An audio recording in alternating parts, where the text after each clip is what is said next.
Thomas Andrews Jr. was born on February 7, 1873 at Ardara House in County Down, Ireland. At the age of 16, he began a premium apprenticeship at Harland & Wolff, where his uncle, the Viscount Peary, was part owner. Andrews' sharp wit and tendency for hard work quickly brought him to prominence.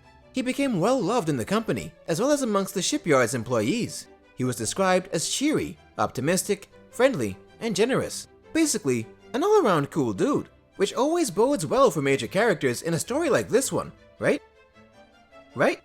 By 1907, he had been appointed the managing director of Harland & Wolff and began to oversee the plans for 3 new ocean liners for the White Star Line: RMS Olympic, RMS Titanic, and RMS Britannic, the largest, safest, and most luxurious ships at sea.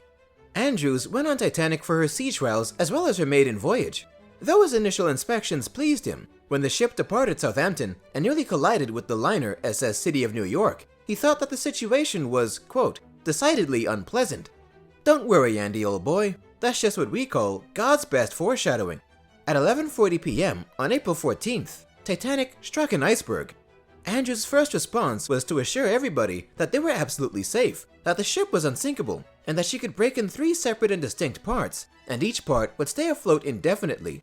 I gotta pump those numbers up. Those are rookie numbers in this racket. However, he discovered that the first 5 of the ship's 16 watertight compartments were rapidly flooding, more than the 4 that the vessel could withstand. He informed Captain Smith on the bridge, adding that, in his opinion, the vessel had only about an hour and a half to live.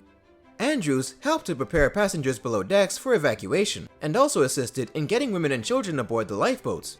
He was reportedly last seen standing alone in the first-class smoking room, waiting patiently for the end. Others believe they saw him throwing deck chairs overboard to those struggling in the water. Others still claim to have seen Andrews and Captain Smith jumping off the bridge together as the water finally reached it.